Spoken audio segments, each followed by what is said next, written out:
Artists, animators, musicians, creators. All Final Space, all the time.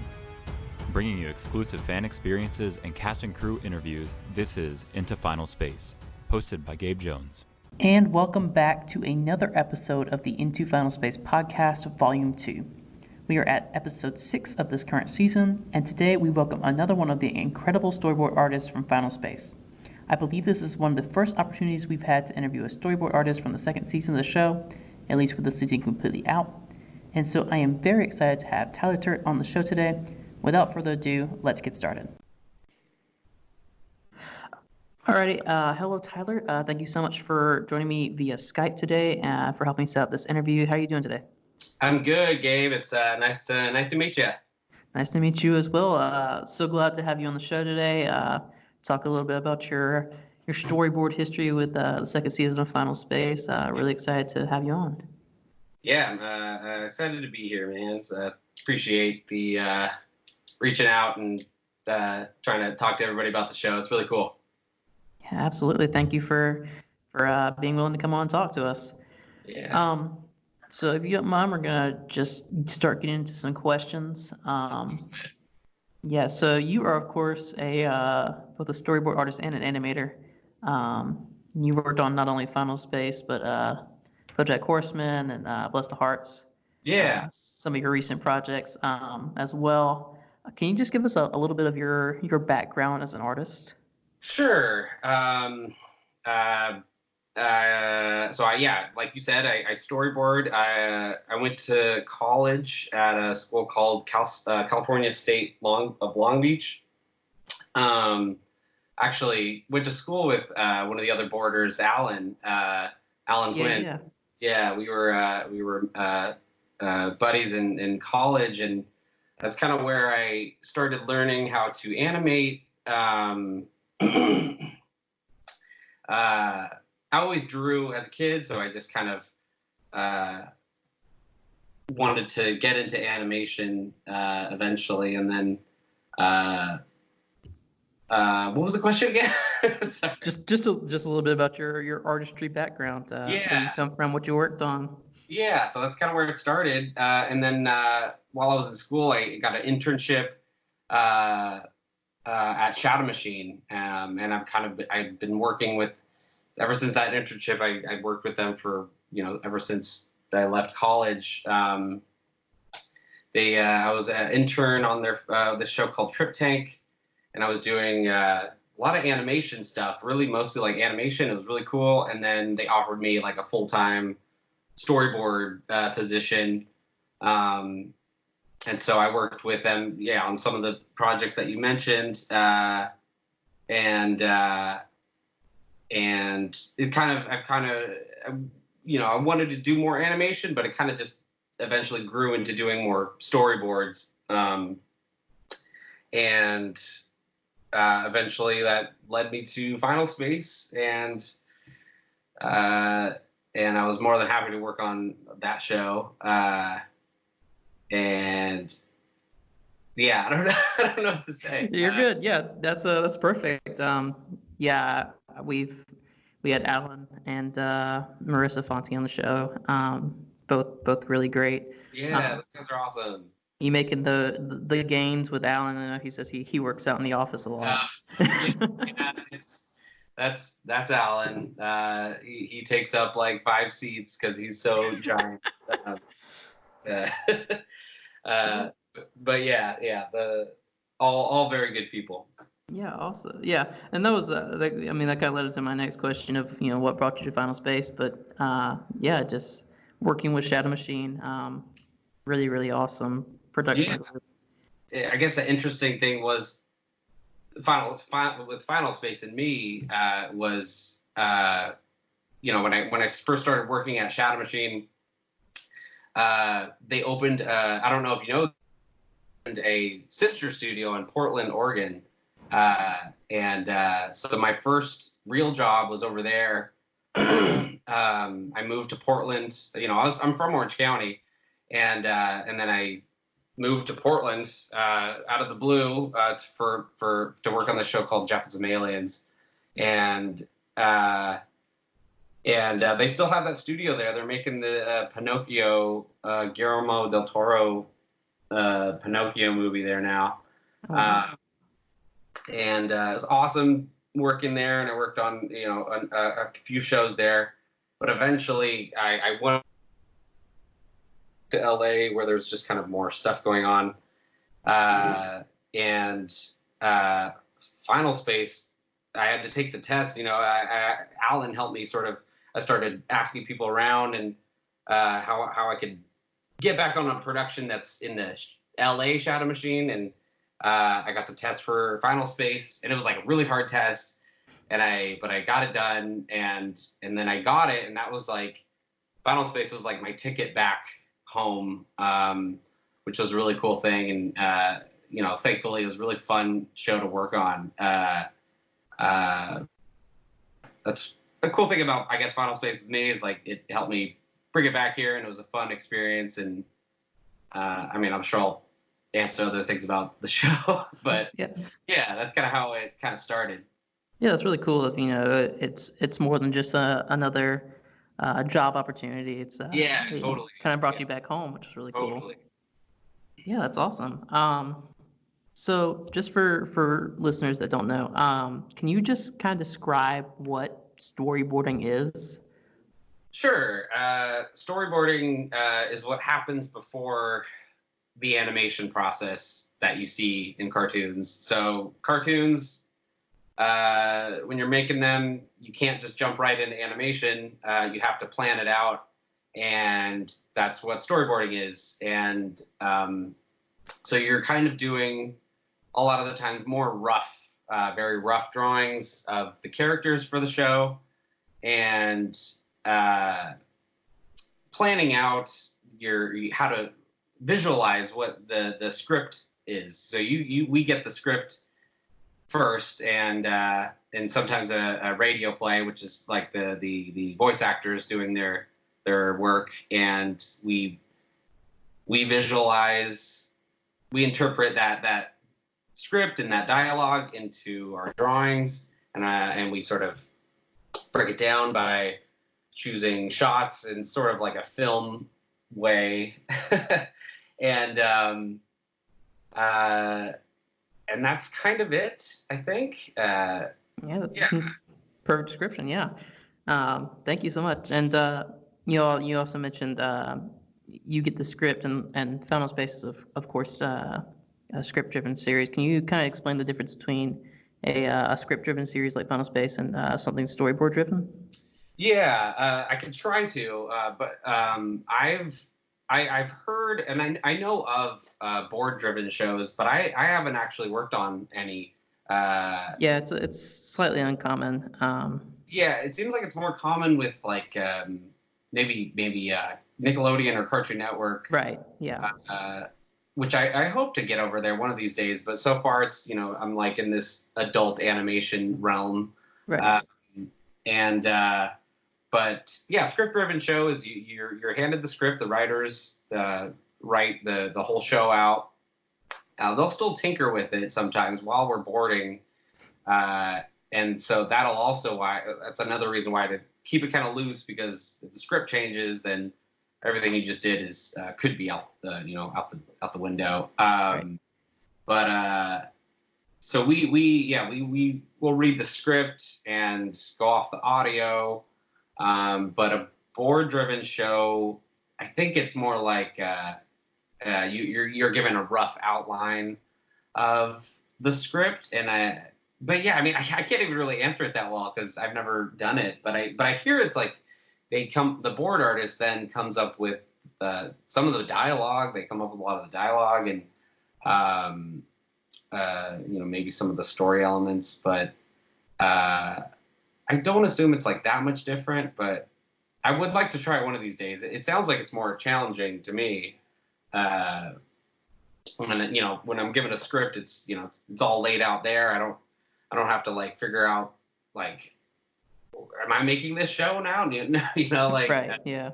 I kind of just go off of their ideas. But yeah, I'd like to try board driven one of these days. Yeah, and I think I've heard a lot of arguments for board driven, just to give the artist more of the input of what's going on behind the show. Yeah, But totally. I mean, just talking to a lot of you guys at Shadow Machine, pretty much said that you've got most of the artistic freedom that you can enjoy. Yeah, I mean, there's limitations, of course, but I mean, talking to Devo and Olin, they really want you guys to kind of express yourselves through the boards you're doing and the everything that y'all are working on. totally. Yeah, and that's what is always a great thing about. I've never really had like I've been lucky to work on productions that do give me a lot of freedom with my boards, and Shadow Machine and Final Space was all about that. Final Space, like, we had a lot of fun coming up with ideas, and my director, primarily throughout the season was Yori Machizuki, and there was times where we even like wanted to like tweak the script a little bit, and Olin and David were awesome. They'd be like, yeah, let's try it out, and some of us, we got a number of our ideas into the show just even that way, which is really cool. So yeah, that is always a fun part of the process, is getting your ideas in and seeing them come to life. Yeah, and that's definitely what I think a lot of us love about Final Space is it's more of a tapestry of a bit of everybody's input coming in. Talking to Devo when he was over at Disney, and they give him these over 100-page animation guides when it came to different characters on different shows. Yeah, but yeah, just having that kind of freedom to each contribute all these little pieces to come together to really build this really, really nice looking and beautiful show. Yeah. So moving on from that a little bit, how was Final Space a little different from some of the other projects that you worked on? One thing that quickly comes to mind is, I work cartoons right now, at least for, I guess, adult cartoons. That's mostly what I've worked on, is really just adult humor cartoons. And they sometimes go, they could get a little flat, where, if you think of like Family Guy, it's kind of just like the same sort of shot of people talking. It's like, just, we call them talking heads, and it's kind of a back and forth. And I've done a couple of those. They're still like fun to do, and there's lots of acting to have fun there. But with Final Space, it's more of an action show, which was really fun. And there didn't seem to be any like limitations told to me of what we could do in terms of backgrounds or dynamic shots. Was a fun part. With some shows, it's like, we can only do 3 backgrounds for this room, is what I would like be told, and you kind of, okay, and then you just kind of plop in the backgrounds. But like Final Space really was fun, but also challenging, where I'm having to come up with different shots at different angles, and kind of just doing whatever I wanted, with like my director, obviously, I'd like go off of what. Yes. But yeah, that was like just a cool part of it. And I was always, I love, even as a kid, I was like obsessed with aliens. And I've already worked on 2 shows now with aliens, and I'm like, this is great. So Final Space is really fun to just draw all these weird creatures and all the action stuff. Like, I do hope so far that's like I guess the show before it was a show called Dallas and Robo. It's on YouTube Premium, and it's funny, that was the last show I worked on before Final Space, but that one is also an outer space, like sort of adult adventure thing. They're very different though, but that one had a little bit less action, more on the dialogue. So and then I don't know. Yeah, Final Space was just like fun to. I like the simplistic style made it fun to draw as well. Mooncake was always just like my favorite because he's just a circle. I could draw him in like a second, so it's like sweet. I could draw him doing all kinds of stuff. So yeah, I think that's kind of some stuff I like about the show. Yeah, I think Devo described it somewhere along the lines of complicated simplicity. Yeah. Because he was really gunning for the simple character design. Everything was really easy to draw, easy to get, but was still able to move around, have all that action as part of the show. So yeah, definitely. So of your work on season 2, did you have a favorite moment or a favorite episode that you got to work on?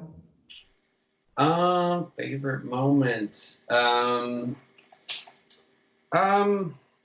I don't know. I'm actually looking at like some of my thumbs here, some old thumbs that Yori did. Just to jog my memory, what stuff I worked on. I love like acting with the characters. So I had a lot of fun whenever I got a chance to like do a good chunk of acting with like a single character. It was always really fun.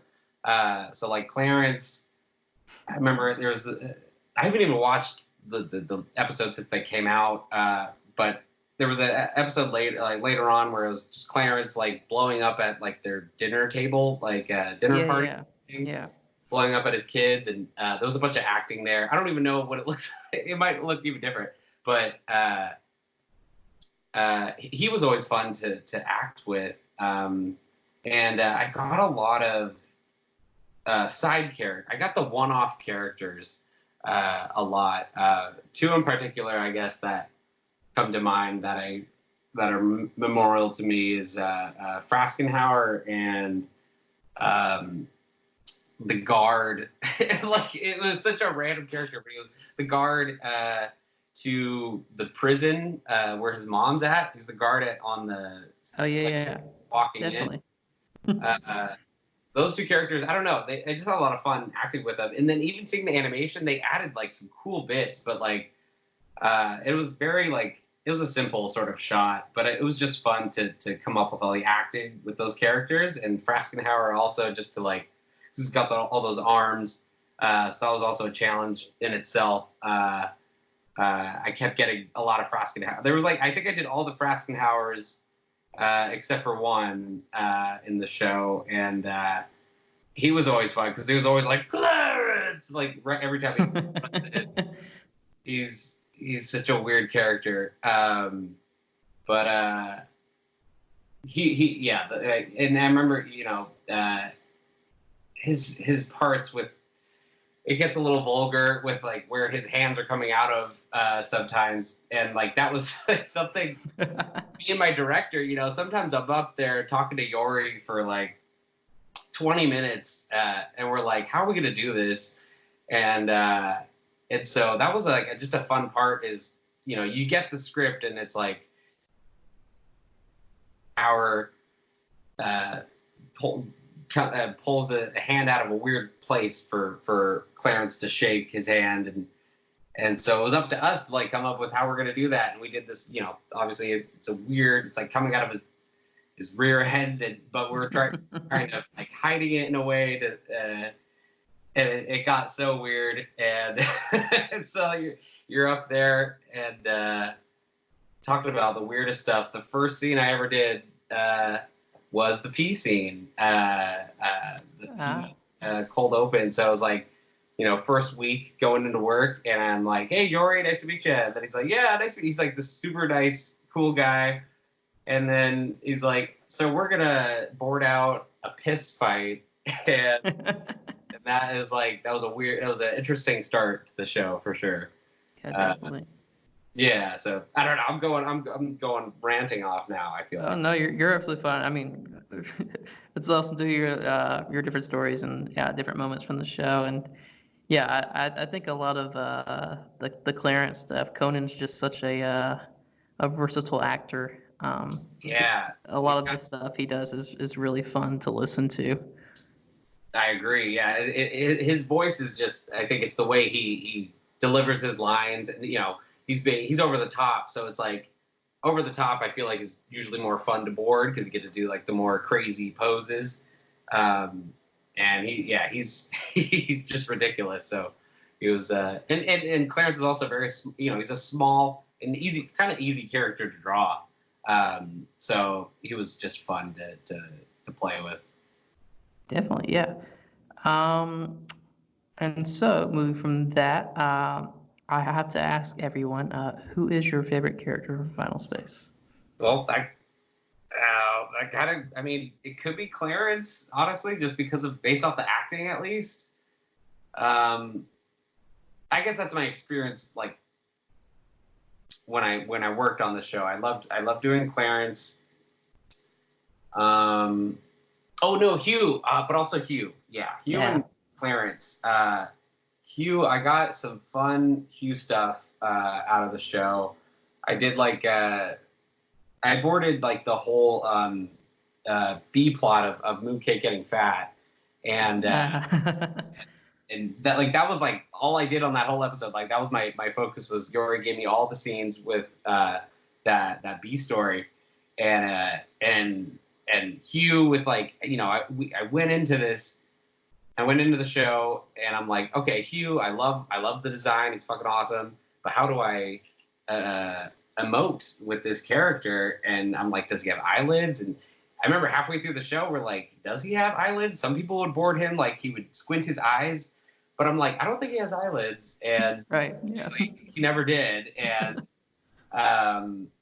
so it's one of those things in animation where you get more out of your limitations, and so he was just kind of like it's all body language with Hugh, and obviously it's what is it, Kenny? What's his name again? Tom Kenny. Tom Kenny, yeah. And he's obviously exceptional. So and he just has. I thought Hugh just had like the best lines. So he was always really fun, just a comedic sort of character, and he's cute and easy, and also kind of just fun to draw. I like the characters that were fun to draw. I had some fun with Fox as well, just because he was like this awesome big guy, and you could switch back between super happy Fox or freaking out Fox. Right. Yeah. Yeah. Definitely. Yeah, and I had an episode with Brad Lewis, the man who designed Fat Mooncake. Yeah.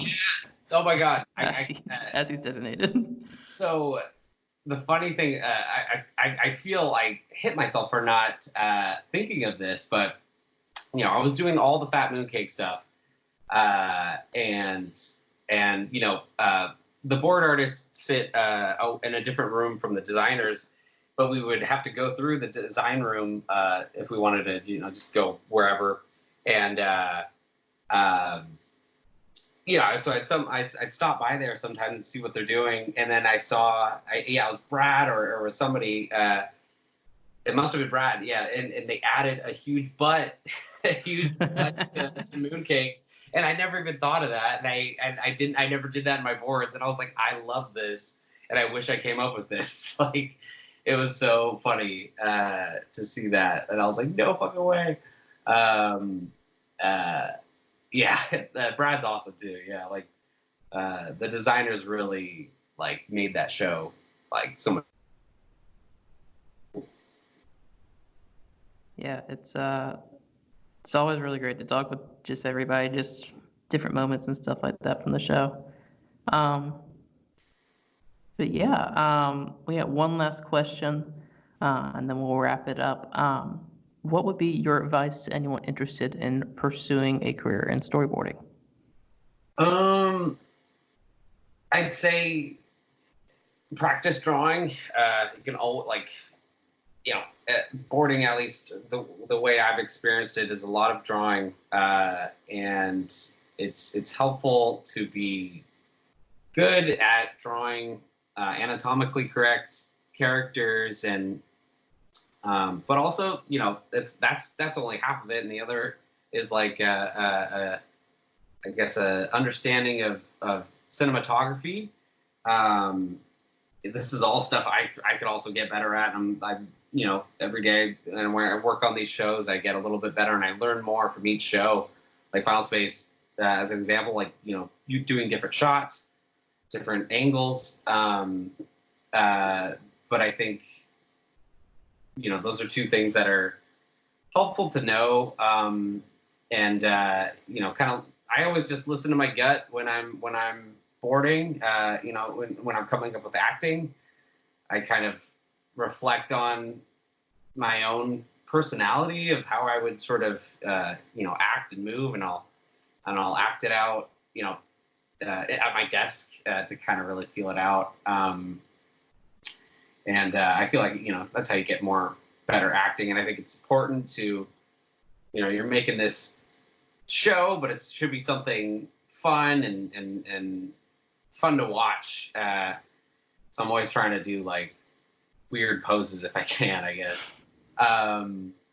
But yeah, I think it's like storyboarding is really such a fun job. But it's a lot of work, and it's tough. But once you like kind of get an understanding of drawing, and you know how to like compose a shot, and it's really storytelling.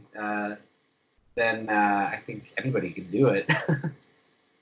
Yeah, that's great advice. Perfect.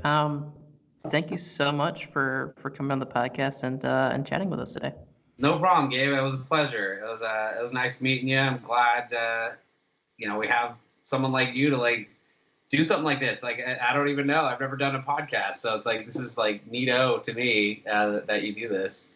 Well, thank you. Thank you so much for all the hard work you do. Yeah, man. I had so much fun on the show, and I look forward to the future of Final Space and what else it's got in store. Definitely. Well, thank you. Thank you, Gabe. Huge thanks to Tyler for joining us on the podcast and giving us some insight into storyboarding on the incredible second season of Final Space. More episodes are coming up, including an interview with the voice of Ash Graven, Ashley Birch. To keep up with me and the show, you can follow both of us on Instagram and Twitter at Gabriel W. Jones and at Into Final Space. Or chat with us in the official Final Space Discord. Thanks again to Tyler. Thanks to you guys for listening, and I'll see you next time on Into Final Space. Thanks, guys.